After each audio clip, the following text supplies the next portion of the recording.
Yes, we've been wondering how vectors in A-level can be set, and this item will help us cover a number of concepts in vectors. Watch till the end, don't miss out.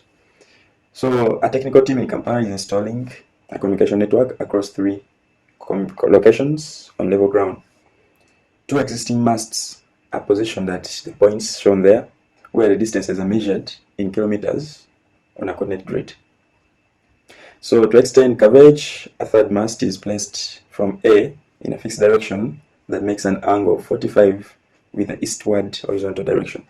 The mast is installed exactly 4√2 kilometers from A. However, after installation, the engineers need to confirm the exact position of this new mast and determine how far it is from mast B in order to assess signal strength between the 2 masts. So from there, we have a task. Before I even read about what is in the task, there's a problem here that the engineer needs to confirm the exact position of this new mast. We need to get the position of the new mast. And this can be got, or this can be known by stating the coordinates of the new mast. So how do we go about this? If we check in the tasks, our task says help the team to determine part 1, the position of the new mast. And this is what we want to find by finding the position, the point or the coordinates of the new point. And then after, part 2, determine the distance between the new mast and the mast B. So we can only find this after finding the coordinates of mast, coordinates where mast C is located. So, part A. Roman numeral 1. If you're to find the location of the new mast, remember they say that the 2 existing masts are positioned at A. They've given us the coordinate of the points of mast A, which is 2, 3, and that of B, which is 10, 7. Where the distances are measured in kilometers. So to extend coverage, a 3rd mast is placed from A. So it's like from A, if I'm to sketch anything here, if we have mast A at this point here, then from A, the 3rd mast is placed in a fixed direction that makes an angle of 45 with the eastward horizontal direction. So an angle of 45 with the eastward. So it's like this is 45 degrees because this is eastward. So this angle here is 45. So the new mast is along this direction, but they have told us that it is at a point which is 4√2 kilometers from A. So if from here up to here, let me call this mast C, maybe it is the 3rd mast.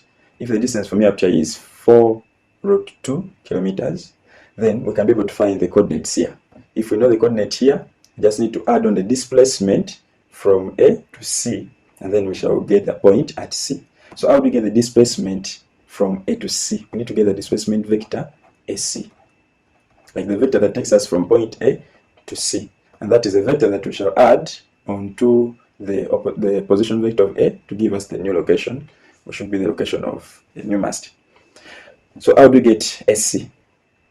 SC, since we don't have the coordinates of C, we cannot subtract the 2 position vectors of C and A, but we are given the magnitude of the distance from, or the displacement from A to C. And therefore, since we also have this angle, we can resolve this displacement to give us the new coordinates, or the coordinates of the vector of displacement. So if we resolve this displacement vector here, we have a horizontal component which is 4√2 cos 45, and then the vertical we have 4√2 sin 45.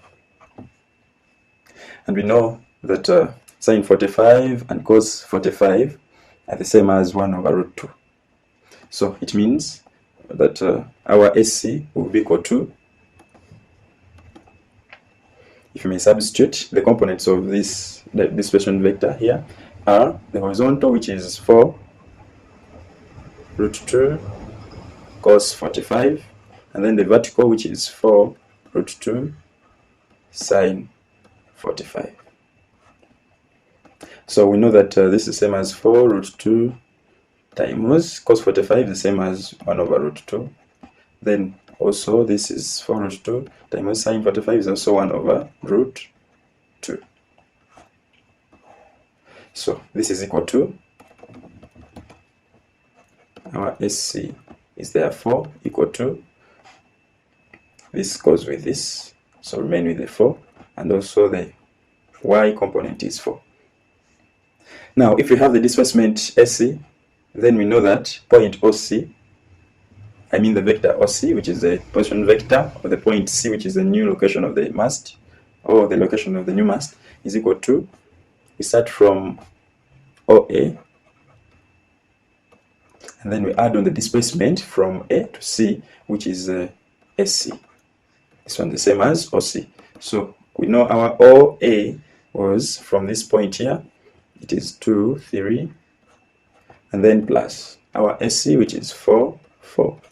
So this gives us OC as a 6, 7, and therefore the point of the new location, of the location of the new mast, is C, which is 6, 7. Therefore we can conclude that the new mast must be positioned at point 6, 7. Part 2 was this determine the distance between the new mast and mast bar. So we want to find the magnitude of CB between the new mast, which is C, and then point B. So this is what we want to find. So how do we find this? We know from magnitude of a vector, this is equal to maybe the change in the x component squared plus the change in the y component squared. So this will be square root of, so our A, our B is this, so our C is this. So get the change in the x components, which is 10 minus 6 squared, then plus the change in the y components, which is 7 minus 7 squared. And this is equal to square root of, this is a 4 squared, and this is 0, so we end up with a 4. And this, remember, was said, we were told that it is in kilometers. So the distance between the new mast and the mast at B is 4 kilometers. So when we read further, to improve coordination, a control station is to be placed along the line joining A and B such that it divides the distance in the ratio 1 to 3 closer to A. So we have to put a control station on a line connecting mast A and mast B in a given ratio. So for proper alignment of signals, the engineers also need to understand how the directions from A towards B and towards the new mast compare, since large deviations may require additional equipment. So the last paragraphs respond to task B, which says help the engineers to determine, remind me, 1, the position of the control station. We need to determine the position of the control station. And then part 2, the angle between the directions from A to B and from A to the new mast. Watch out for this. Kindly hold on, don't move. This is another interesting part. So how do you find the position of the control station? So given the ratio, we are going to use the ratio theorem to help us find this. Part B, manual 1. We want to find the position of the control station. So I told that the control station is put in between the line connecting mast A and mast B at a point, let me say P, in a ratio of 1 to 3. And we are told that the control station is closer to A in this ratio. So it means 1, since it is the smallest ratio, smallest part is on the side of A, and then 3 remains on the side of B. So if we have this, and we know that if, for example, we have position vectors A and B for points A and point B, so we know if the ratio was maybe alpha beta, then we would get the position vector of point P as using the ratio theorem as alpha over alpha plus beta times the position vector of B, then plus beta over alpha plus beta times the position vector of A. So this is the ratio theorem that we are going to use. Now we have our alpha as 1, we have our beta as 3, we have our position vector of B gotten from the point at A, which we knew was a 2, 3, and then this point B was 10, 7. So if we substitute, our P is equal to A, which is 1 over A plus B, alpha plus beta, which is a 4, sum of the ratio, times our bar, which is 10, 7, then plus B, which is 3 over 4, times our R, which is a 2, 3. So on simplifying, we can first put out 1 over 4. If we put out 1 over 4, we remain with, this remains 10 plus, remember 1 over 4 is moved out, so this 3 multiplies with the 2 to give us a 6 here, so we have 10 plus 6. Then on the y component, we have remain with the 7 here, plus, remember 3 remained here, times the 3 here, which is a 9.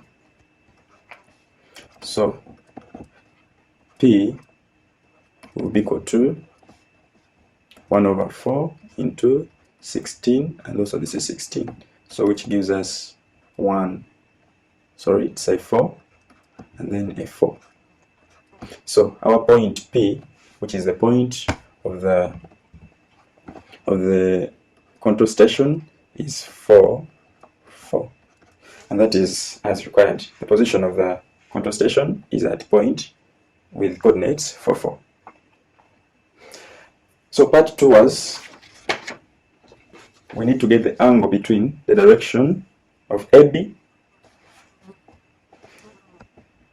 Part 2, like we have maybe AB's from here up to here in that direction, then we have SC in this direction, so we want to get this angle. So how do we find this angle? To get this angle, we need to know the vector SC, we need to know the vector AB. We already have vector SC. Remember, that is a displacement vector that takes us from A to the new mast, and that was a vector 4, 4. So we need to find vector AB. So what is vector AB? That is a displacement vector taking us from point A to point B. This is equal to B, which is 10, 7, minus OA, which is a 2, 3. So when we subtract here, we get, this is 8, and then a 4. So if we have vector AB and we have vector SC, then we're going to use the dot product between vector AB and vector SC. Remember, this is equal to the magnitude of AB times magnitude of SC cos theta. So it means if we have the magnitude of AB, we have the magnitude of SC, and we have the dot product between the two vectors, then we can find the cos theta. So we need to find the dot product. What's the dot product between AB and SC? This is equal to AB, which is 8, 4, dot 4, 4, which is for SC. How do we dot? Multiply the x components, that is 8 times 4, plus multiply the y components, that is 4 times 4. So this gives us 32 plus 16, which is equal to 48. So the dot product between AB and SC is 48. What else do we need? We need the magnitude of vector AB, we need the magnitude of vector SC. So what's the magnitude of vector AB? This is equal to a square root of a square of the x component, which is 8 squared, plus a square of the y component, which is 4 squared. And this is equal to the square root of 80. This is in kilometers. And then the magnitude of SC, this is equal to the square root of 4 squared plus 4 squared, which is equal to the square root of 16 plus 16, which is equal to the square root of 32. So from the definition of the dot product, we know that cos theta is equal to the dot product of AB dot SC over the magnitude of AB times the magnitude of SC, where theta is the angle between the vector AB and then SC. So this is equal to, if we substitute, this was 48 over, this is the square root of 80 times square root of 32, which gives us something like 0.9487. So if we get the cos inverse to give us theta, cos inverse is 0.94. The cos inverse of this gives us theta as 18.4 degrees. So this is the angle between AB and SC. Thank you for watching. Goodbye.